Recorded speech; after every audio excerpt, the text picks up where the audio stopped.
Welcome to the Ruslan Belov channel. Here is your daily breakdown of the situation on the Ukrainian front. Let's start with the negotiations. Yesterday's round concluded without producing any real result. The parties will continue talks today, but a breakthrough remains as unlikely as ever. Axios reports that the political track has reached a deadlock. The Russian delegation led by Medinsky refused to accept Ukraine's conditions and instead put forward Russia's own position, and the negotiations immediately stalled. There is no reason to expect that this impasse will be broken today.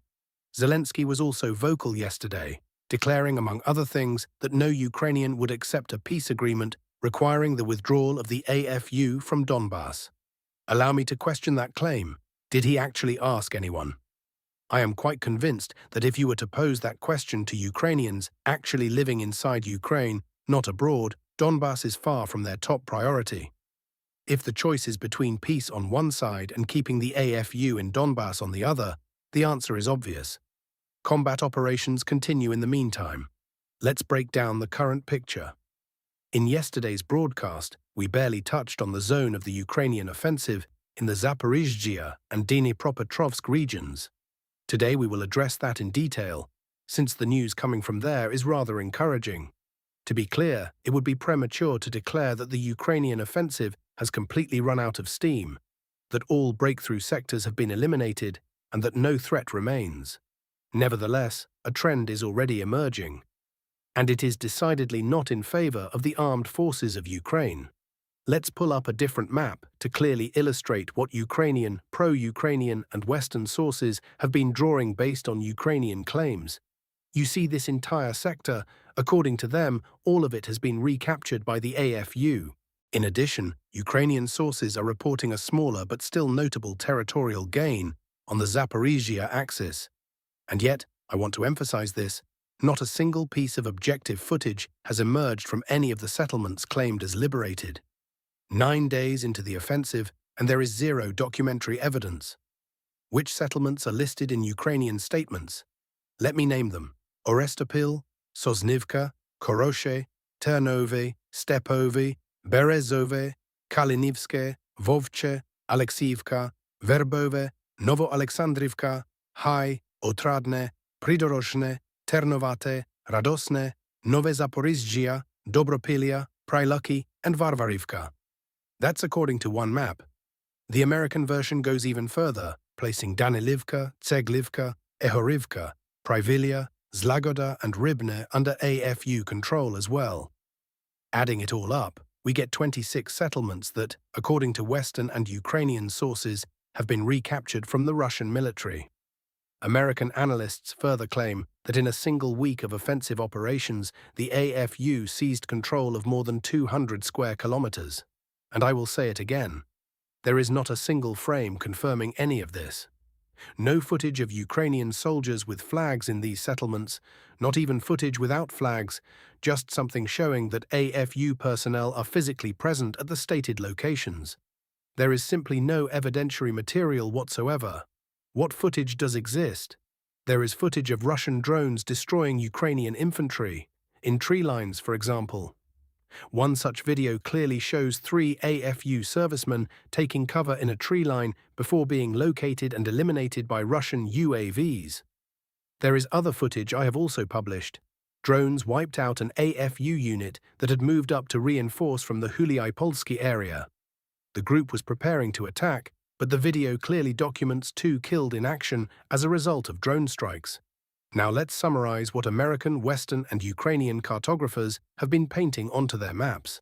In which settlements are there definitively no AFU forces, and where does the Russian side maintain full control? I have direct communication with our guys on the ground, so I am speaking from knowledge. American claims that Tseglivka, Ehorivka, Pryvilia, Zlagoda, and Ribny are under AFU control are simply fiction. There are no Ukrainian forces there. As I mentioned before, on the very first day of the offensive, a single Ukrainian vehicle somehow managed to break through to the northern outskirts of Uspenivka. And that was the end of it. Both the vehicle and the infantry were destroyed, and all of those settlements remain firmly under full Russian control. Furthermore, Danilivka, Vishnevo, Verbov, under Russian control, as is Otradna. An additional group of Russian soldiers was specifically dispatched there to sweep the surrounding tree lines for AFU reconnaissance and sabotage units or infantry.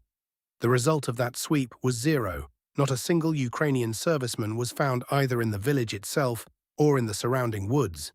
Yet on Ukrainian and Western maps, the entire area is marked as fully under AFU control. Russian control here is stable and unambiguous. Where are Ukrainian forces actually present? As I said previously, Orestopil and Vovche. Orestopil sits directly on the line of contact. Vovche lies in immediate proximity to it. Add Sosnivka, Novo-Alexandrivka. No, there are no AFU forces there. They did enter Alexievka, but I have no information confirming they have consolidated their hold there. Since an entry was recorded, but no firm confirmation of a Russian clearing operation has come in yet, let's take the pessimistic view and count that settlement as Ukrainian held. Western flank, Dobropilia, held by Russian forces, Varvarivka, same, Nove Zaporizhzhia, under Russian control, Prylucky, likewise. Kosivtseve and Ternovate, grey zone, fighting is ongoing, both sides are present. Prydorozhne, held by the AFU. Bottom line, the AFU has not recaptured 26 settlements over the course of a week-long offensive. The actual number is 6, 5 on the northern sector and 1 in the west. As for territory, there are no 200 square kilometers. That is pure invention. By my estimate, the AFU actually controls around 50 square kilometers, give or take, and even that control is incomplete. This section of the front is not adequately saturated with infantry on either side. Moreover, even that figure will shrink day by day. The AFU is running out of momentum, while Russian soldiers have begun clearing the sectors where Ukrainian infantry managed to filter through during the assault waves. The declining intensity of attacks speaks directly to AFU exhaustion. Over the past 24 hours, there were 3 assault attempts, whereas during the first days, the pace was a steady 8 to 10 per day. Russian drones destroyed 6 pieces of equipment in the past day, compared to a peak of 18. This is not because the drones have gotten worse, it is simply because the scale of the attacks has dropped dramatically. There is your trend. Meanwhile, the eastern grouping continues advancing westward, and in the coming days expect good news from the area of Verkhnya Tersa, Vozdvizhivka, and Rozdestvenske.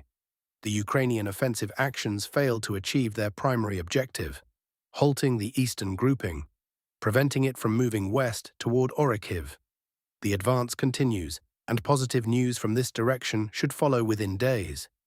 Was it worth losing 113 pieces of destroyed equipment and over 1,000 killed AFU servicemen in 8 days, for 5 recaptured villages and roughly 50 square kilometers of territory? That question should be directed to the command of the armed forces of Ukraine. My own conviction is this: within a month and a half, even what the AFU managed to seize during these assault waves will ultimately not be held. Pokrovsky direction. Fierce fighting continues in the areas of Rodinske, Hryshin, Belitske, and Novyi Donbas. Russian offensive activity here is intensifying, according to military analysts. On Hryshin, approximately 1/3 of the village has already come under Russian control, another third is contested, and the remainder is held by the AFU. The situation in Belitska is growing increasingly critical for Kyiv. The Russian army is encircling the village from the south and north, while simultaneously pressing the Ukrainian defensive line in the Novyi Donbas area. Constant Russian attacks are also being pressed in the direction of Kucherov Yar and further toward Novomykolaivka.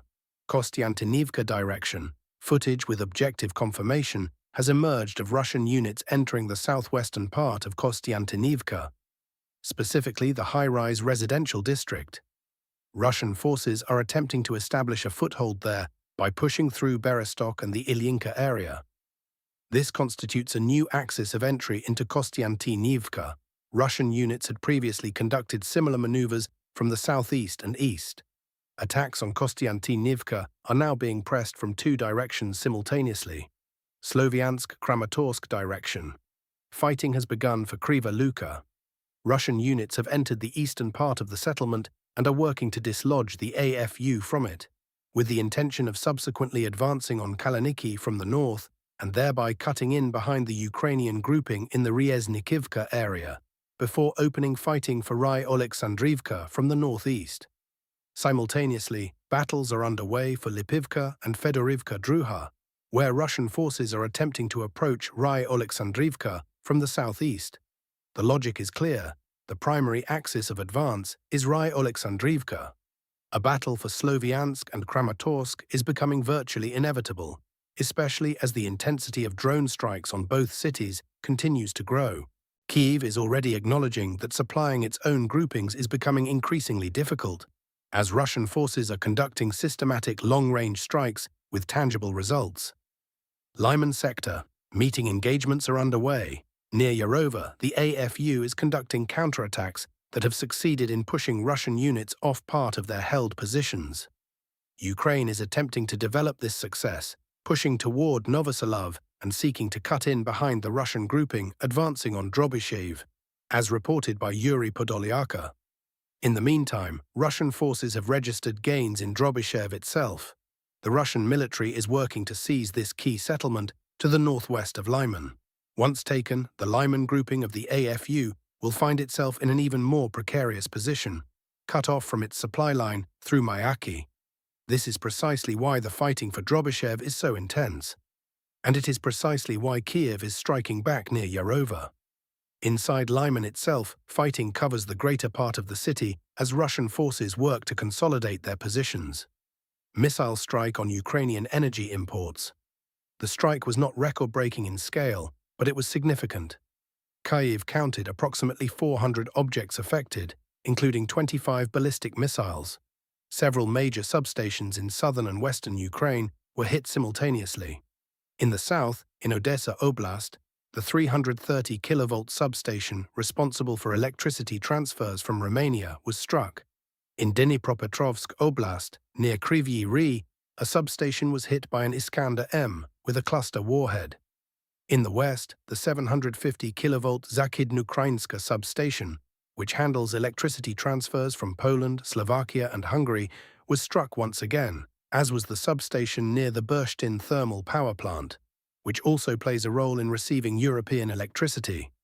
The primary targets of the strike were thus the infrastructure facilities responsible for electricity imports from Europe to Ukraine. Damage in Odessa Oblast has already been assessed as serious. Sanctions front in the EU. Acute internal disagreements are intensifying within the European Union over the proposed 20th sanctions package against Russia. According to Western publications citing their own sources, several EU member states are actively opposing the introduction of new restrictions, targeting foreign ports and banks used by Russia to sell sanctioned oil. Greece and Malta are opposed to a blanket ban on providing any services related to the maritime shipment of Russian oil. Italy and Hungary object to sanctions against the Georgian port of Kalivi.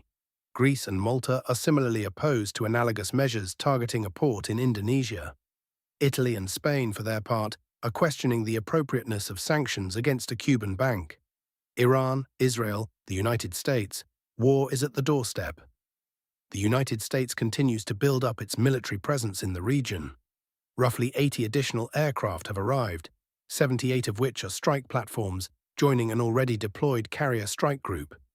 Combined with forces previously positioned in the area, the total American strike aircraft inventory in the region now stands at around 200 aircraft. In addition, the deployed carriers may carry up to 400 Tomahawk cruise missiles. This is on top of Israeli Air Force capabilities, as well as strategic aviation assets that can be brought into action from remote bases if necessary. The Israeli leadership has effectively issued Tehran an ultimatum containing 3 demands: the complete removal of enriched uranium from the country, a restriction of the missile program to systems with a range of no more than 300 kilometers, meaning systems incapable of threatening Israel under any circumstances, and the abandonment of support for Iranian proxy forces. Tehran will, of course, reject this ultimatum. War is therefore becoming inevitable, and Trump has every interest in conducting it as quickly as possible, while he still retains some degree of control over Congress. Russia's shadow fleet. NATO prepares countermeasures. On the sidelines of the Munich Security Conference, British Chief of the Defence Staff Richard Barrons presented a range of options for countering Russia's shadow fleet, including conducting operations to seize tankers. These measures were discussed with representatives of 10 nations sharing common commitments in the North Atlantic and the Baltic Sea. Kremlin spokesman Dmitry Peskov responded by stating that NATO is an unfriendly bloc that is compelling Russia to take measures to ensure its own security. This is yet another statement in a long series of aggressive remarks we are hearing with increasing frequency. NATO is an instrument of confrontation, an alliance hostile to our country. This naturally obliges us to factor all of this in and respond accordingly, Peskov stated. Russian Deputy Foreign Minister Alexander Grushko, in turn, declared that NATO's entire strategic posture is oriented toward preparing for a military confrontation with Russia.